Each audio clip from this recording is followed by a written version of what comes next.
all I could think was, I really want to live there. Not Disney World, that would be stupid. Really? But just the United States. But I had my first taste. Oh my god, that's so amazing, my friend. That since the beginning you was so obsessed with America and always knew that you wanted to live there. Look, like I said, for me was all about comic books, cowboy, Wild West type of stories. But I always loved America also, my friends, and this is the year I will visit. I'm so excited. Honestly, can I get a like for America? Because it's such...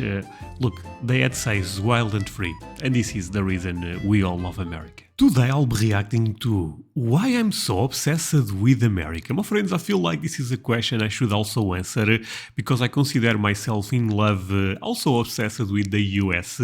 But before I go into that, let me ask you for one thing. If you can leave a like, thank you so much. It's the best way to show support. Now, if you can subscribe, well, in that case, forget about it. You make my day. Have that in consideration. Link for the original video in my description, and let's play it. Hello. Hey. I'm not sure I've mentioned this much over the last few months, but this channel has grown quite significantly since the start of the year. And it occurred to me that because that's the case, there are many of you that don't know a bit of the history of Lawrence Brown. Wait. Well, friends, actually this video is a bit old. His channel is doing tremendous and very well deserved. But I guess we go deep today into his history of obsession with America. And I thought today would be a good opportunity just to offer some refreshments, not drinks, just sort of refreshing people's memories or infiltrating those memories for the first time if you don't know these stories, about why I became interested in American themes. It isn't just because I moved here. There was a whole kind of precursor to all of that. Entire process. Delve into here today. Firstly, okay, my friends, before we go into this, let me say one thing. One of the reasons a lot of Europeans, myself included, love America is actually what that is in the end, wild and free. If you are new to my channel, welcome. Who am I? I'm Lawrence Brown, that's already been stated. But where did Superstar I come from? in YouTube. I was from a town called Grimsby. This is where I grew up. I say grew up. I don't know this. Videos. I, spent my childhood years there and my teen years, and it was quite a far cry from what you imagine in the United States. What was the United States to me back then? Well, mostly it was what I was fed in films. I think this is true of any English person who has any interest in America at all. They're mostly brought to that fascination by the movies because we're absolutely... Oh, Indiana Jones, Harrison Ford. I love these type of movies. My friends, the thing about America is when you live in Europe, even if you dislike America, you cannot avoid it because appears in, of course, all the movies are from America, all the TV shows are from America. So there is that. And because of that, I believe a lot of people tend to get fascinated by what is going on in America. Sometimes the reality is a bit different because Hollywood, we all know how that goes, but it's still an amazing thing. Absolutely inundated with Hollywood. Back to the Future.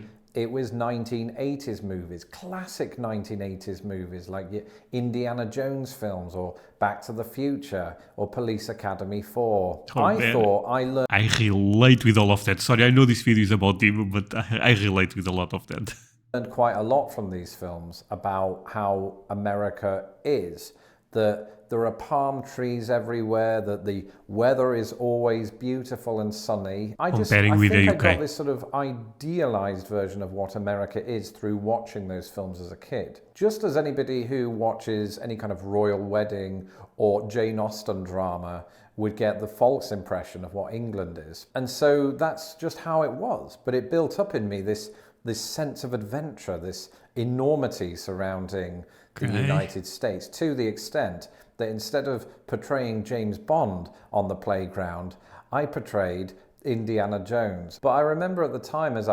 Hot take, my friends. I know James Bond is crazy famous. I think Indiana Jones is much cooler. I said it.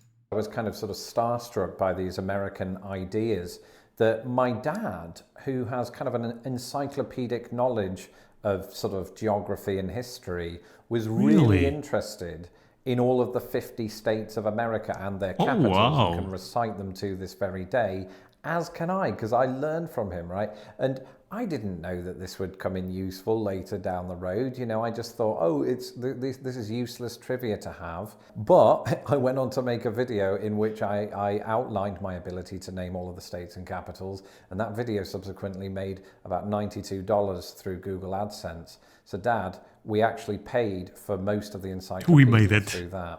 And I think it was handy to have that voice, to have my dad's voice feed me bits of knowledge and bits of excitement around this notion of America. And bear in mind, this Okay, honestly, I have to pause it here because a bit related with this, the first thing that made me become not maybe not the first thing, but one of the first things that made me become super fascinated with America was also watching cowboy movies with my dad.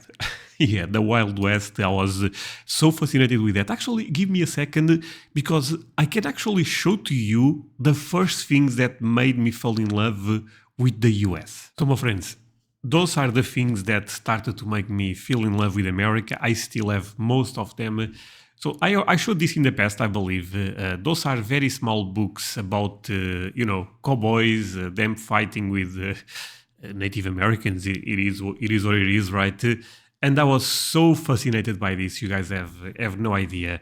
I end up reading a lot when I was a bit younger. Is actually something that I still love, even though I have less time.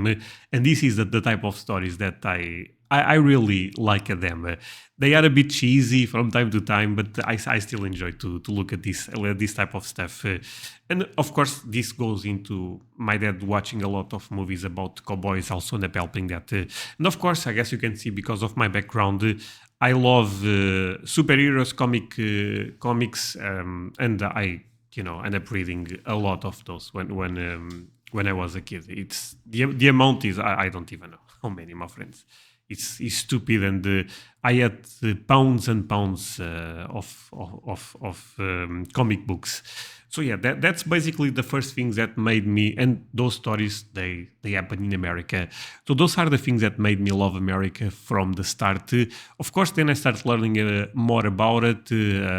Texas is one of the states that fascinates me the most. And if you guys don't know, but I guess you guys know, most of you, this is the year I'm going to visit America, my friends. So I hope to God everything goes well, of course, but I'm so excited. this notion then, just as now, sort of transcends the idea of politics and things like that. Okay. Because I am aware, of course, that political things are happening and they're very charged. But the things that I'm talking about, things like landscape, geography, are things that sort of go underneath that political radar in many ways. And those are the things that I kind of always had a fascination with and still do. And that's why, to some extent, my channel is about appreciating those things in the United States. But The thing about politics, my friends, I'm kind of with him. I never cared about that, to be honest with you, my friends. If you like this or if you like that, for me, does not make you a good person or a bad person. Is completely a different thing.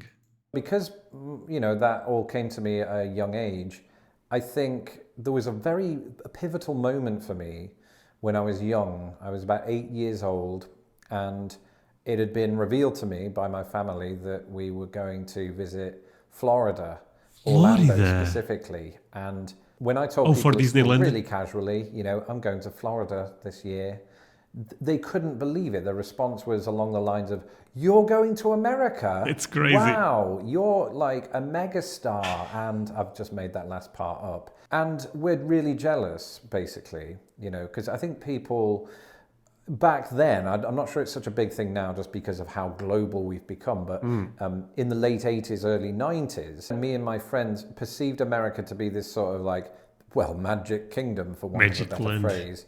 And, bear in mind, obviously, when you're that age, you're busy boasting about the fact that your dad has £1 million in the bank when you have no idea how impoverished he is. And what this visit to Florida did was it took both my Wait, is that Lawrence is this kid or that? No, is this kid, right? interest in those American films and in sort of America in general and sort of put them into one. And when I say films in this regard, think of Universal Studios, think of Disney World, think of all of that. For me, it was unbelievable to see parts of the set where Roger Rabbit and Judge Doom and Eddie Valiant duked it out. And I feel like I was the first British person to see this, apart from Bob Hoskins, obviously. And that trip to Florida was absolutely amazing. I came away from it with not just the sights and sounds in my ears and eyes, the other way around, but also the smell of what I thought America was. And I think it was just the smell of International Drive. This smell stayed with me actually to this very day. If I smell the smell that I'm thinking of now, I think of the Holiday Inn at International Drive. And it's beautiful. That's beautiful. Yeah. When we got back to Britain after that holiday, all I could think was, I really want to live there. Not Disney World, that would be stupid. Really? But just the United States. But I had my first taste. Oh my god, that's so amazing, my friend. That since the beginning you was so obsessed with America and always knew that you wanted to live there. Look, like I said, for me, was all about comic books, cowboy, Wild West type of stories. But I always loved America also, my friends, and this is the year I will visit. I know I'm repeating myself, but I'm so excited. Honestly, can I get a like for America? Because it's such, look, the ad says wild and free, and this is the reason we all love America. Taste of America, and I heard real American accents for the first time and saw things you wouldn't believe, like Mickey Mouse going to the restroom and all of this. Okay. Just one more thing. Sorry for pausing so much, but a lot of you guys tell me, André, you should move to America. You'll be very welcome here, and that means a lot to me. So thank you for saying that. Never stop saying that because I like to read that type of stuff, even though that's not my plan at all. I also love Portugal, as you guys are aware, and I want to, grow my kid here for him to experience a lot of things that I did.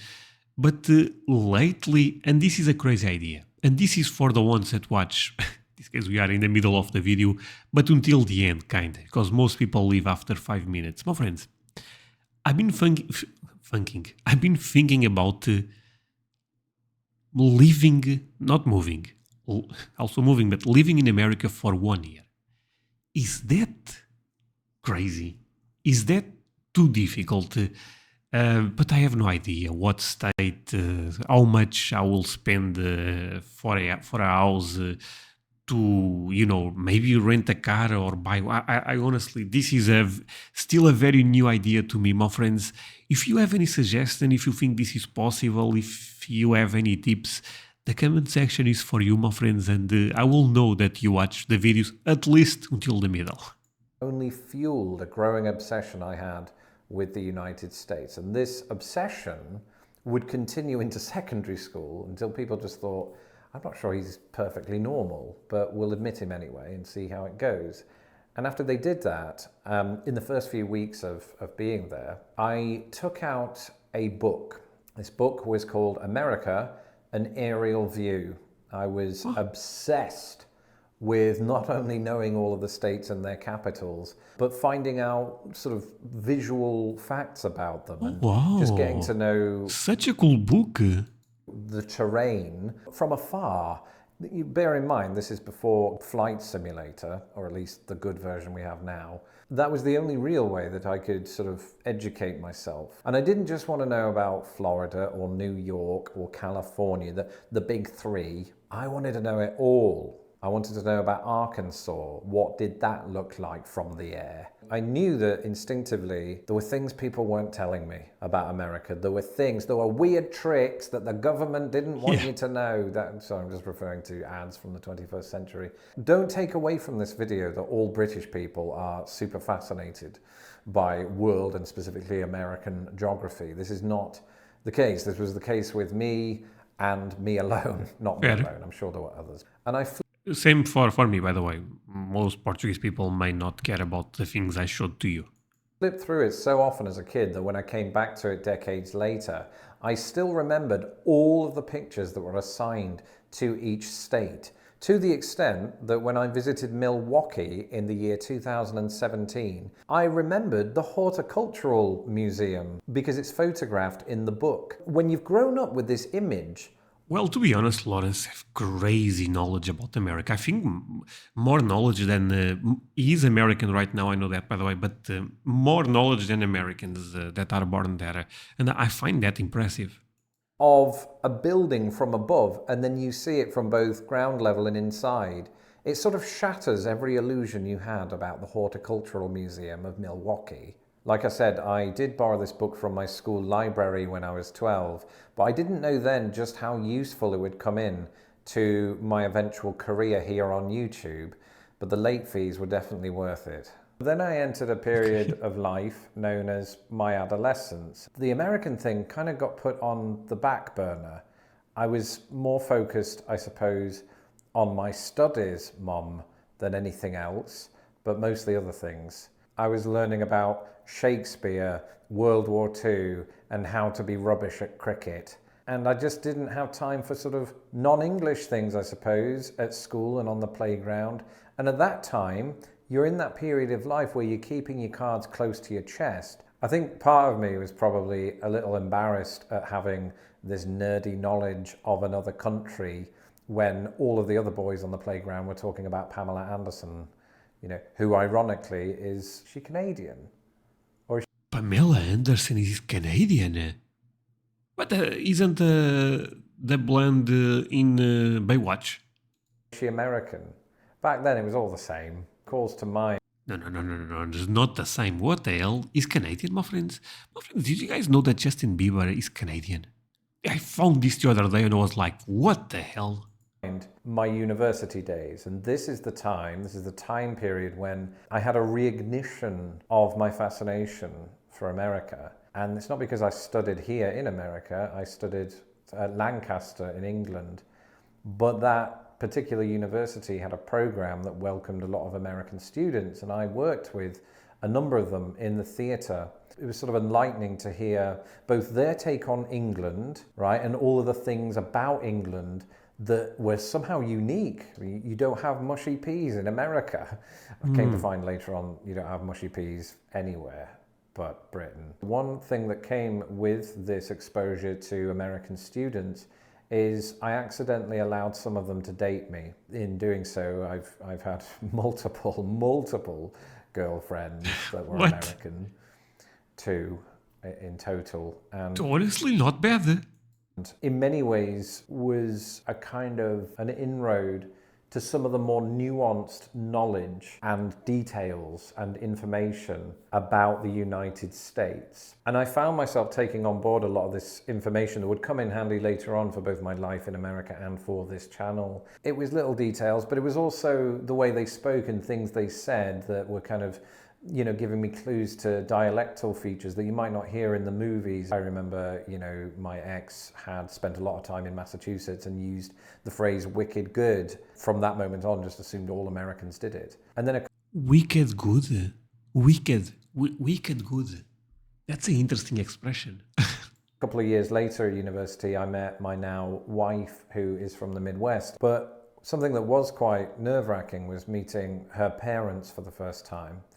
It was in a cafe in London, and one of the first things that was said to me over breakfast from my father-in-law was, "I understand you have a thing for American girls." And I just responded with, "Yep, I'm trying to get to all 50 states." And the fact that he laughed at that was enough to convince me that maybe she's the one, and maybe I'm the one for her. Once it became clear that Tara was my Wallace Simpson, that's a really bad example, but you get the gist. We decided, maybe there's a possibility that we could live together in the same country. We just didn't know which country yet. We attempted to live together in England, but then, the recession hit and we became casualties, not physically, just monetarily. And we then engineered a quite terrible plan to move to Indiana. And since we're on the Midwest. subject of things that fueled my obsession prior to moving here, the visit that I made in 2007 to Indiana was an eye-opener in many ways because it showed me firsthand Midwestern winters, and how that didn't put me off moving here is beyond me to this day, but it Well, to be fair, the weather sometimes in America is, is a bit crazy. didn't. And during that visit, I got to meet not just Tara's parents, but her extended family that I was marrying into. And let me tell you, this is very sort of Midwestern slash Southern, because there's parts of West Virginia, family. I didn't understand that then. I didn't understand the cultural nuances. I do, though, looking back, and that's fascinating. I think if I'd have known then what I know now, I would have contributed more to that dinner conversation than the name's Brown, Lawrence Brown. Okay. My alarm's going off, and I'm pressing dismiss, and it doesn't work. Oh, now it has. So that was how my American obsession that Thank brought you, my me to friend. this country and to start this YouTube channel began. The wording of that sentence was awful. Can we have a rewrite for next time? It was Thanks good for to me. watching. Goodbye. Okay, my friends, thank you so much for watching this with me. I thought this video was beautiful. I really enjoyed to learn about his, history with America. I also end up sharing a bit of mine.